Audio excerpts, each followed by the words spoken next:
Аймгийн гэмт хэрэгээс урьдчилан сэргийлэх ажлыг зохицуулах салбараа зөвлөлийн дэргэд малын хулгайн гэмт хэрэгтэд тэмцэхэд дэд зөвлөл, хүрээлэн байгаа орчны эсрэг гэмт хэрэгээс урьдчилан сэргийлэх дэд зөвлөл ажилтдаг. Энэ удаагийн хурлаар хүрээлэн байгаа орчны эсрэг гэмт хэрэгээс урьдчилан сэргийлэх дэд зөвлөлийн 2020 оны үйл ажиллагааны тайлан, 2021 оны гүйцэтгэлийн төлөвлөгөө хэлэлцэн батлах тухай, экологийн чиглэлээр 2020 онд хийсэн ажлын танилцуулга гэсэн 3 асуудал хэлэлцлээ. Хүрээлэн байгаа орчны эсрэг гэмт хэрэгээс урьдчилан сэргийлэх дэд зөвлөлөөс 2020 онд нийт 3 бүлэгт 16 ажил хийхээр төлөвлөж 90.6% гүйцэтгэлтэй хэрэгжсэн байна. Тэгвэл 2021 оныг байгалийн нууц ашигласны төлбөрийн тухай хуулийн хэрэгжилтийг хангах жил болгон зарлаж 3 бүлэгт 27 ажил хийж хэрэгжүүлэхээр төлөвлөжээ. Энэ жил бид өхөн тодорхой зүйлүүдээр төвлөрч ажиллана. Энэ жил хамгийн гол төвлөрч бид өхөн ач холбогдолч ажил бол ерөөсөө иргэдээ соёнгийн гэрүүл.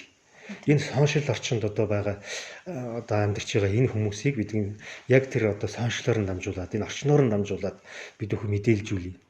Хүүхдүүдтэйгээ тулж ажиллая гэдэг энэ асуудлуудыг бол нэлээд өргөн хүрээнд ярьлаа. Тэгээд цаашдаа бид өхөн эргэлдээ мэдээлэлтэй болгоод энэ хуулийн сурчлаад соён гэгэрүүлээд байгаль орчин энэ хүрээлэн буй орчин гэдэг чинь ийм гоё шүү. Байгаль ээж бидний их дэлхийн юм шүү гэдгийг бид өхөн иргэдтэй зөв талаас нь ойлгуулж ингэж ажиллавал бид өхний ажлын ахис дэвшил гарна. 2021 оны төгсгөл 22 оны ихэнд гэхэд бид өхөн тодорхой Ховд аймаг бараг хүрээлэн буй орчны эсрэг бараг хэрэг зөрчил 50-60% буурсан ийм аймаг байх гэж ингэж бол төлөвлөж байгаа. Өнгөрсөн жил ихчил бид өхөн хүүхдүүд маань жишээлбэл 60 гаруй хүүхэд гэмт хэрэгт холбогдож ирсэн. Бид өхөн сошиал орчныг ашиглаад, соён гэгэрүүлэх үйл ажиллагааг нь ашиглаад, боловсрол соёлын газартайгаа хамтраад энэ хүүхдийн гэмт хэрэгт холбогдохын тоог бууруулъя. Хүүхдээ гэмт хэрэг зөрчлөөс ангид байлгая гэдэг ийм зорилго тавьж ажиллаж ирсэн. Тэрний үр дүнд энэ жил жишээ 6хан хүүхэд гэмт хэрэгт холбогдсон байх жишээтэй байгаа. Тэгэд энэ арга барилаа бид өхөн үргэлжлүүлээд ашиглана. Тэгээд мэрэгжлийн байгууллагууд, байгаль орчин аялал жуулчлалын газар, аймгийн засаг даргын хамгийн газар, мэрэгжлийн хяналтын газар гэдэг боловсрол соёлын газар гэдэг энэ мэрэгжлийн байгууллагуудтайгаа хамтарч ажиллана. За дээрэс нь олон улсын төсөл хөтөлбөрийн байгууллагуудтай хамтарч ажиллана.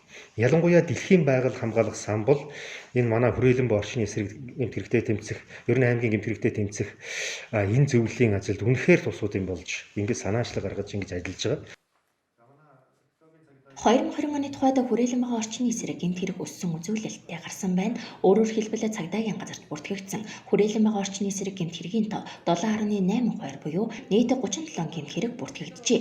Энэ нь 2020 оны 1-р сарын 1-ээс эхлэн экологийн цагдаагийн албатай болж энэ төрлийн гэмт хэргийн илрүүлэлт сайжирсантай холбоотой гэж албаны хүн хэлж байна. Мод бэлтгэх гэмт хэрэг бол өссөн үзүүлэлттэй гарсан. Хууль бусаар ашиглалтал олборлох гэмт хэрэг бас өссөн байгаа. Дээрээс нь хууль бусаар ан агнах гэмт хэрэгүүд бол энэ төрлийн 3 гэмт хэрэг бол түлхүү өссөн үзүүлэлттэй гарсан байгаа. Ховд аймгийн хэмжээд бол. Тэгээд тооны хувьд тооны хувьд авч үзэх юм бол энэ жилдээ бол хүрээлэн буй орчны эсрэг гэмт хэрэг 28. Мод материал бэлтгэх гэмт хэрэг мод бэлтгэх 9. Ингэж гарсан үзүүлэлт байна. Энэ хажуугаар бас ховор ургамал түүх гэдэг. Манай Ховд аймаг бол байгалийн баялаг ихтэй аймаг. Тэгээд хар усан нуурын тойрон байгаа шагшуурга гэдэг хулс гэдэг манай нутгийн хэллэгээр бол тийм ээ.